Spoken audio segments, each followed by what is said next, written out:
श्यामपुर नाम के गांव में एक हरिया नाम का आदमी अपने पत्नी सुषमा के साथ रहा करता था। हरिया को एक लड़का था जिसका नाम था राजू। राजू अपने घर के हालात देख अपने माँ और पिताजी से कुछ नहीं मांगता था।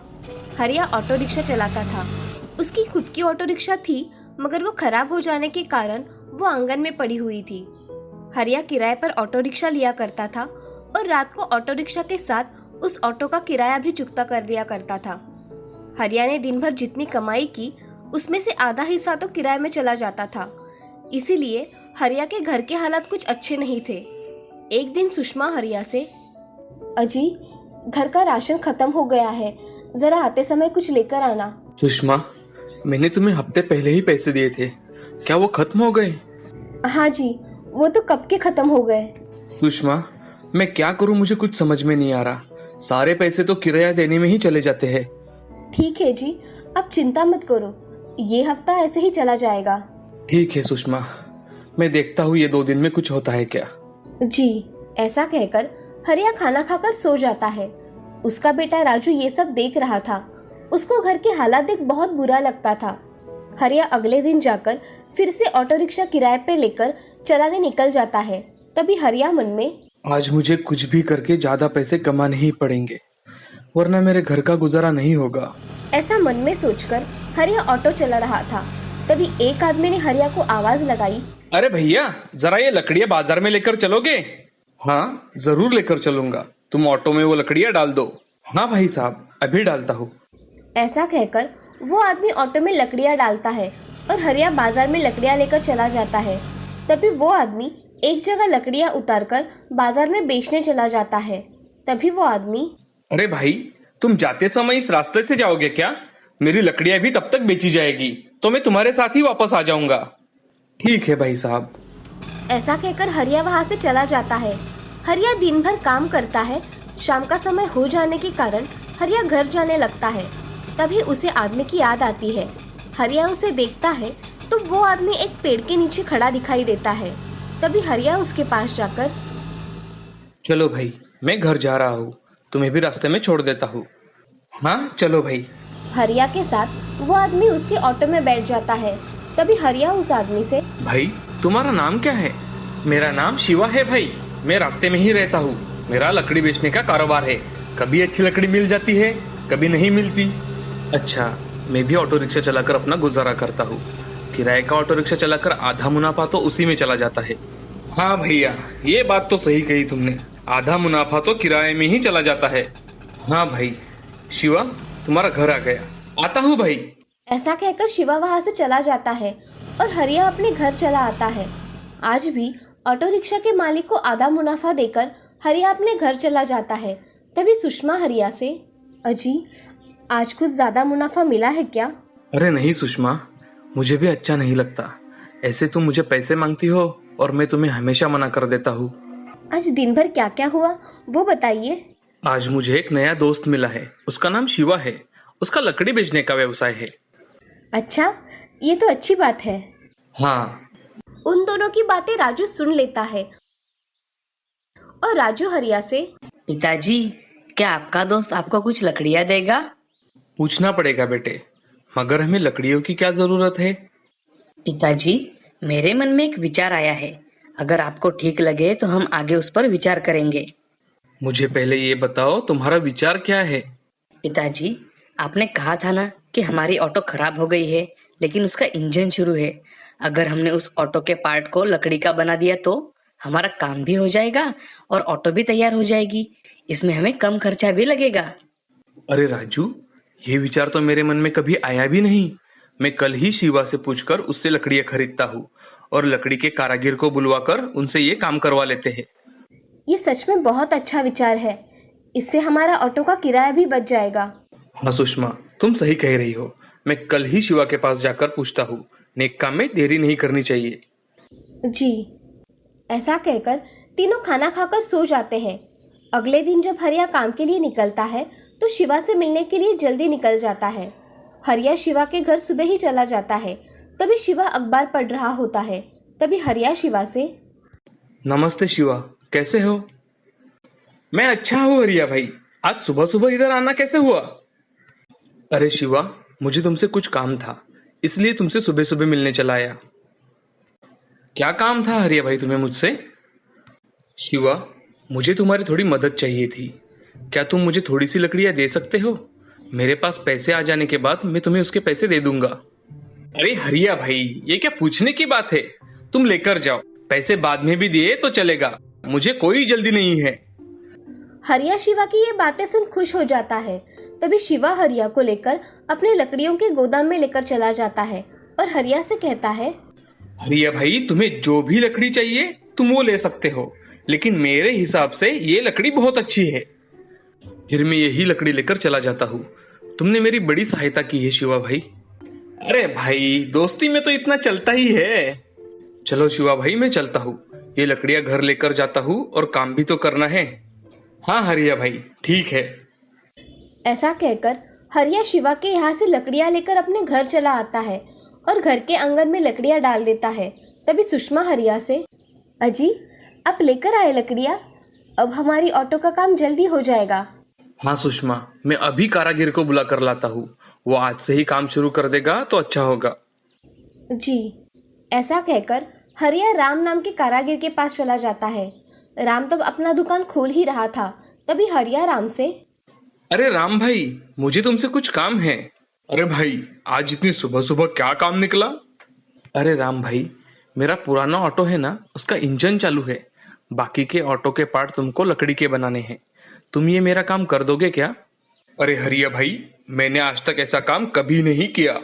मुझसे हो पाएगा या नहीं मुझे नहीं पता। आप कर सकते हो, इसलिए तो मैं आपके पास आया हूँ। मुझे आशा है कि तुम मुझे निराश नहीं करोगे। ठीक है, मैं प्रयास करके देखूंगा।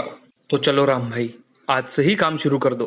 ठीक है हरिया भाई, मैं अभी तुम्हारे साथ आता हूँ। ऐसा कहकर राम हरिया के साथ हरिया के घर चला जाता है।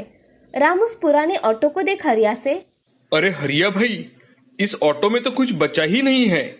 फिर भी मैं इसे अच्छी बनाने की कोशिश जरूर करूंगा। राम भाई, अगर तुमने ये मेरी ऑटो ठीक कर दी ना, तो मेरा सारा टेंशन खत्म हो जाएगा। मैं देखता हूँ। ऐसा कहकर राम ऑटो का काम करने बैठ जाता है। कुछ ही समय में राम ऑटो के पार्ट बना लेता है और ऑटो को बैठाने के लिए चला जाता है। वो ऑटो सच में बहुत खूबसूरत बनी थी। शाम को जब हरिया घर पर आया तो राम ने उसका काम पूरा कर लिया था। उस काम को देख हरिया बहुत ही खुश हो जाता है और राम से, अरे राम भाई, तुमने तो कमाल कर दिया। तुम्हारे हाथ में तो जादू है, जादू। अरे हरिया, मैंने मेरा काम किया है, बस और कुछ नहीं। अब तुम देख लो क्या करना है। हरिया खुश होकर राम को उसके काम के पैसे देता है। तभी राम वो पैसे लेकर वहाँ से चला जाता है। अब हरिया वो ऑटो चलाकर देखता है तो वो बहुत अच्छी तरह से चलने लगी थी। ये देख हरिया, राजू और सुषमा बहुत खुश हो गए थे। अब अगले दिन से हरिया अपनी लकड़ी की ऑटो रिक्शा लेकर काम करने चला जाता है। उसके पास लकड़ी की ऑटो रिक्शा देख लोग आश्चर्य से देखते हैं और उसमें बैठते हैं। अब उस दिन से हरिया की कमाई बहुत अच्छी तरह से हुई। अब हरिया ने सबसे पहले शिवा के पैसे लौटाए और बाद में घर के जरूरत अनुसार कुछ चीजें लेकर आया और अब वो अपनी खुद की ऑटो चलाकर बहुत धनवान बन गया था। उसने अपना पुराना घर नया बनवा लिया था। ये देख हरिया और उसकी पत्नी बहुत खुश थे। ये सब लकड़ी की ऑटो रिक्शा के कारण सफल हुआ था। उन दोनों को अपने बेटे राजू की होशियारी और सूझबूझ पर नाज होने लगा था। इस कहानी से हमें ये सीख मिलती है कि कितने भी कठिन परिस्थिति आए उसका डटकर सामना करना चाहिए। अपने खुद पर विश्वास रखकर हर नया कार्य करना चाहिए। ऋषिवन नाम के राज्य में राजा भीमसेन राज्य किया करते थे। उनके राज्य में सभी प्रजा बहुत ही सुख समृद्धि के साथ रहा करती थी। राजा को 7 राजकुमारियां थी। हर एक राजकुमारी दिखने में बड़ी ही खूबसूरत और अलग अलग स्वभाव की थी। राजा अपने राजकुमारियों को बहुत प्यार किया करते थे। राजा अपने राजकुमारियों की हर एक ख्वाहिश पूरी किया करते थे। उन्हें महाराज ने सब काम सिखाए थे। सिलाई कढ़ाई से लेकर तलवारबाजी तक राजकुमारियों को सब सिखाया गया था। मगर राजकुमारियों को कभी भी नृत्य करने की अनुमति नहीं दी गई थी। एक दिन बड़ी राजकुमारी सोफी अपने बहनों से, मुझे लगता है हमें भी बाकी लोगों की तरह नाचना चाहिए। हाँ दीदी, तुम सही कह रही हो, मुझे भी नाचने का बहुत मन है। तो हम सब रात को पिताजी से छुपकर नृत्य का अभ्यास किया करेंगे। इससे हमें नाचना भी आएगा और पिताजी को पता भी नहीं चलेगा। ऐसा कहकर सोफी बाकी के बहनों के साथ वहाँ से चली जाती है। तभी रिया वहाँ पर ठहर कर मन में कुछ सोचती है। सोफ़ी मेरी बहन जो कर रही है वो सही है ना? वैसे वो जो भी करती है वो सही ही होता है, तो मैं इस बारे में इतना ना सोचूं तो ही अच्छा होगा। ऐसा मन में सोचकर रिया भी अपने कक्ष में चली जाती है। अगले दिन से सभी राजकुमारियां अपने अपने काम करने में व्यस्त हो जाती है। तभी महाराज भीमसेन वहां आ जाते हैं। राजकुमारी सोफी, सोनिया, आज तुम सभी को धनुर्विद्या का अभ्यास करने हमारे साथ चलना है। पिताजी, ये तो हमारे लिए बड़ी सौभाग्य की बात है कि हम धनुर्विद्या सीख रहे हैं। मेरी एक भी बेटी शस्त्रकला से वंचित नहीं रहनी चाहिए। उन्हें संकट समय आने पर खुद का तथा प्रजा का रक्षण करना आना चाहिए। जी पिताजी। ऐसा कहकर सोफी अपने बहनों के साथ वहां से चली जाती है और धनुर्विद्या का अभ्यास करने लगती है। कुछ समय बाद शाम हो जाने पर सभी राजकुमारियां अपने अपने कक्ष में चली जाती है और रात के समय सभी राजकुमारियां एक जगह जमा हो जाती है। तभी उन राजकुमारियों में से सोना राजकुमारी, दीदी, हमें वहाँ पिताजी की अनुमति के सिवा जाना उचित होगा? सब ठीक होगा सोना, तुम चिंता मत करो। हाँ, दीदी कह रही है तो सही ही होगा। चलो, हमें नृत्य भी सीखना है। हाँ चलो। ऐसा कहकर सभी राजकुमारियां नृत्य सीखने चली जाती है और सुबह होने से पहले ही वो अपने महल में आ जाया करती थी। एक दिन महाराज उनके कक्ष में जाकर देखते हैं तो राजकुमारियों के जूते बहुत ही फटे हुए होते हैं। ये देख महाराज। राजकुमारियों के जूते तो ज्यादा पुराने भी नहीं हैं और ये तो फट भी गए हैं। ये सब मिलकर मुझसे कुछ छुपा रही है। ऐसा सोचकर महाराज राजकुमारियों के कक्ष से चले जाते हैं। अब महाराज अपना काम कर रहे थे। थोड़ी देर बाद एक सेवक आकर महाराज से, महाराज, राजकुमारियां उड़ गई है। आप चाहे तो उन्हें मिल सकते हैं। उनसे कहिए कि हम आ रहे हैं। जी महाराज। ऐसा कहकर सेवक वहां से चला जाता है और राजकुमारियों के कक्ष में जाकर उनसे, राजकुमारी जी, महाराज आपसे मिलने के लिए आ रहे हैं। इस समय? जी राजकुमारी जी। ठीक है, तुम जाओ। ऐसा कहकर सेवक वहां से चला जाता है। कुछ समय बाद महाराज वहां आ जाते हैं। महाराज राजकुमारियों से, राजकुमारियों, आपके जूते इतने फटे हुए क्यों हैं? मुझे लगता है कि आप सब नृत्य करती है। नहीं पिताजी, ऐसा कुछ नहीं है। आप तो हमेशा देखते हैं कि हम महल में ही रहते हैं और आपके कहे मुताबिक ही काम करते हैं। फिर भी आपके जूते इतने जल्दी फट कैसे गए?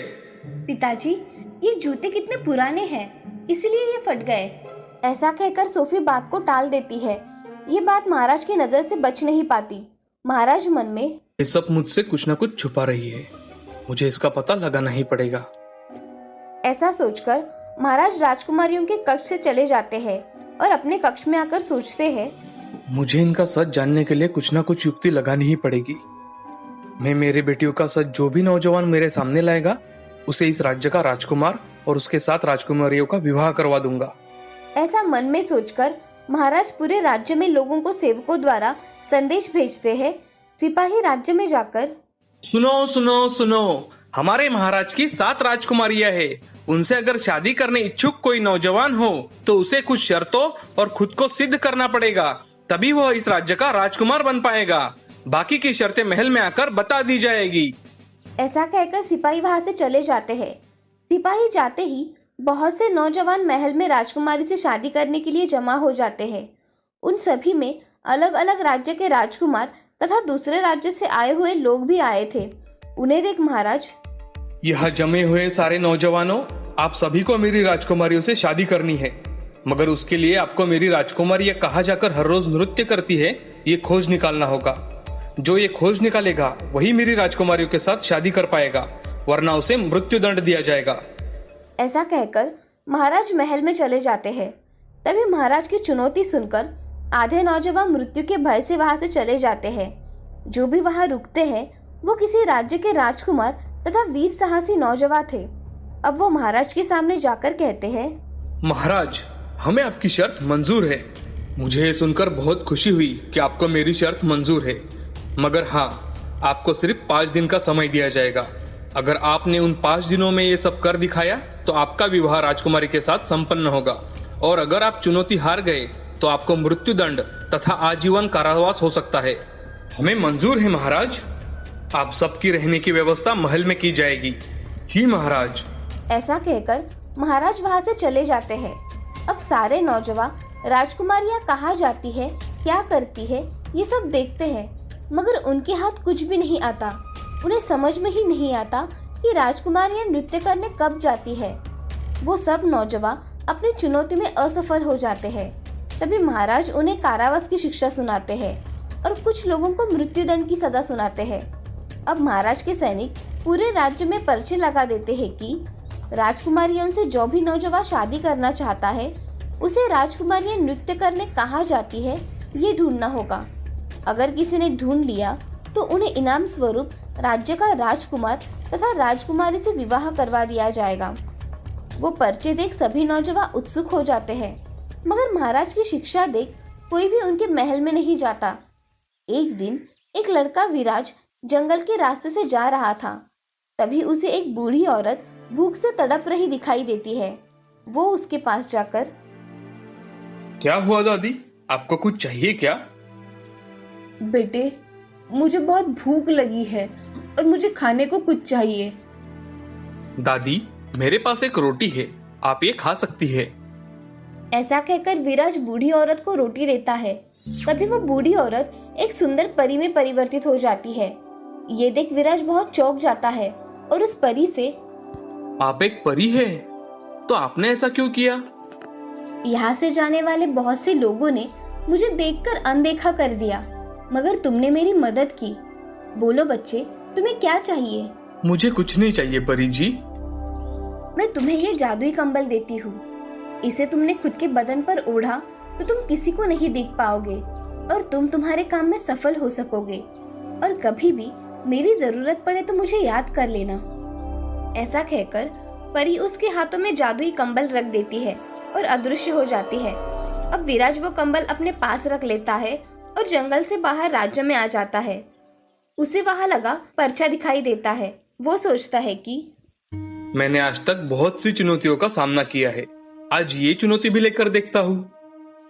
ऐसा कहकर विराज वहां से राज्य में चला जाता है। वहां जाकर विराज महाराज से मिलने चला जाता है। तभी, महाराज, मैं आपकी रखी हुई चुनौती स्वीकार करता हूँ, मगर मुझे यहाँ रहने की अनुमति चाहिए। तुम्हें हमारी चुनौती स्वीकार है तो हमें भी तुम्हारी शर्त मंजूर है। ऐसा कहकर विराज अब महल में रहने लगता है। तभी उसकी दोस्ती सबसे छोटी राजकुमारी रिया से हो गई। बाकी की 6 राजकुमारियां थोड़ी घमंडी थी, इसलिए वो विराज से बात करना पसंद नहीं करती थी। मगर रिया को विराज का शांत स्वभाव बहुत ही पसंद आ गया था। विराज सभी राजकुमारियों से, नमस्ते राजकुमारी। सभी राजकुमारियां वहां से चली जाती है। तभी रिया विराज से, नमस्ते। ऐसा कहकर रिया वहां से चली जाती है। विराज के मन में रिया के प्रति प्रेम भाव उत्पन्न होते हैं। ऐसे ही 3 दिन बीत जाते हैं। रिया और विराज में अच्छी दोस्ती हो जाती है। उनकी दोस्ती हो जाने के कारण विराज और रिया रात में बातें करते रहते, मगर रिया विराज को हर रोज रात के समय एक शरबत पिलाती, जिससे विराज जल्दी सो जाता और उसे राजकुमारियों के बारे में पता ही नहीं चलता था। अगले दिन विराज मन में सोचता है, मैं यहाँ राजकुमारियों का सच जानने के लिए आया हूँ, मगर मुझे अब क्या करना होगा? राजकुमारियां तो दिन भर तो कहीं नहीं जाती और नृत्य भी नहीं करती, मगर उनका ये सच मुझे जानना ही होगा। ऐसा सोचकर विराज मन ही मन परी रानी को याद करता है। तभी परी रानी उसके सामने प्रकट हो जाती है। परी रानी विराज से, कहो, तुमने मुझे कैसे याद किया? क्या काम है? परी रानी, मुझे तुम्हारी थोड़ी मदद चाहिए। मुझे राजकुमारियों का सच जानना है, इसलिए मुझे क्या करना होगा आप मुझे बताइए। तुम्हें उनके हाथ का कुछ भी नहीं खाना होगा और उन पर तुम्हें विश्वास नहीं करना होगा। आपका बहुत बहुत धन्यवाद परी रानी। ऐसा कहकर परी रानी गायब हो जाती है। अगले दिन महाराज विराज के कमरे में आकर विराज से, विराज, आपको तो पता है कि हमने आपको कुछ दिन रहने की मोहलत दी है। इसका मतलब ये नहीं कि आप यहाँ रहकर आराम करें। आज आपका इस महल में आखिरी दिन है और कल अगर आपने कोई हल नहीं निकाला तो बाकियों की तरह आपको भी सजा होगी। जी महाराज, मैं समझ गया। ऐसा कहकर महाराज वहां से चले जाते हैं। अब विराज राजकुमारियों पर कड़ी नजर रखता है, मगर उसे राजकुमारियां नृत्य करते दिखाई नहीं देती। रिया रात के समय विराज के लिए शरबत लेकर आती है। शरबत देख विराज को परी रानी के शब्द याद आ जाते हैं और वो कुछ बातें करके शरबत का ग्लास लेकर एक पौधे में डाल देता है और खाली ग्लास लेकर रिया के पास आता है। तभी विराज सोने का नाटक करता है और सोफे पे सो जाता है। ये देख रिया वहाँ से चली जाती है। विराज अपने ऊपर जादुई कंबल डालकर खुद को ढक लेता है और वहाँ से जाने के लिए निकलता है। तभी सभी राजकुमारियाँ एक जगह जमा होकर एक फ्रेम के पीछे एक बहुत बड़ा दरवाजा होता है। फ्रेम को वो चुटकी बजाकर अलग कर देती है और उस रास्ते से वो 7 राजकुमारियां जाने लगती है। तभी उनके पीछे विराज भी चला जाता है। रिया को ऐसे लगता है कि कोई उनका पीछा कर रहा है, मगर वो पीछे मुड़कर देखती है तो पीछे कोई नहीं होता।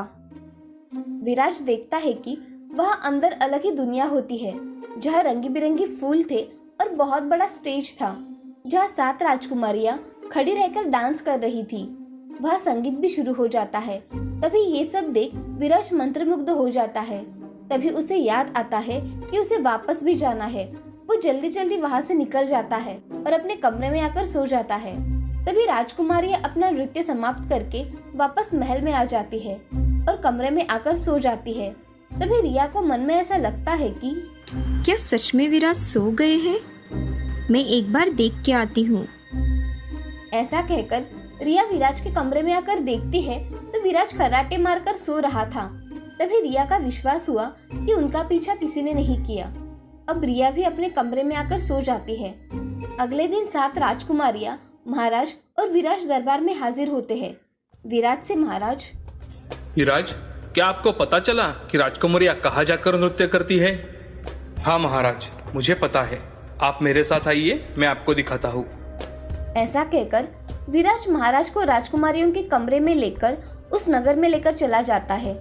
ये देख राजकुमारियां बहुत डर जाती है और चुपचाप वहाँ एक जगह खड़ी रहती है। महाराज विराज के साथ जाकर वहाँ देखते हैं तो वो जगह देखकर उन्हें उनकी महारानी की याद आ जाती है। उनकी महारानी भी वहाँ नृत्य किया करती थी, मगर महारानी एक दिन पर्वत पर नृत्य का अभ्यास कर रही थी। तभी उनका पैर फिसल जाने की वजह से उनकी खाई में गिरकर मौत हो गई थी। इसी वजह से महाराज राजकुमारियों को नृत्य नहीं करने देते थे। मगर राजकुमारियों को ये जगह कैसे पता चली, ये देखने के लिए महाराज राजकुमारियों के पास आते हैं। तभी महाराज, राजकुमारियों, तुम्हें वहां जाने का रास्ता किसने दिखाया?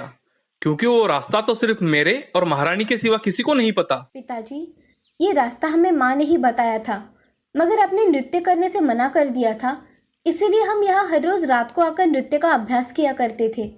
महाराज को अपनी गलती का एहसास हुआ और उन्होंने अपनी बेटियों से क्षमा मांगकर विराज को राजकुमारियों के साथ शादी करने का प्रस्ताव रखा। तभी विराज महाराज से, महाराज, मैं सिर्फ रिया को पसंद करता हूँ, इसलिए मैं रिया से शादी करना चाहता हूँ। उसकी ये इच्छा देख महाराज रिया से विराज की शादी करवा देते हैं। सभी राज्य में खुशहाली छा जाती है। महाराज विराज को राज्य का राजकुमार घोषित करते हैं और उसके हाथ में राज्य की भागदौड़ दे देते हैं। इस कहानी से हमें ये सीख मिलती है कि हम हमारे अच्छे स्वभाव से हर किसी का मन जीत सकते हैं। हमेशा जिंदगी में प्रयत्न करते रहना चाहिए। कठिन परिस्थिति का अपने सूझबूझ से सामना करना चाहिए।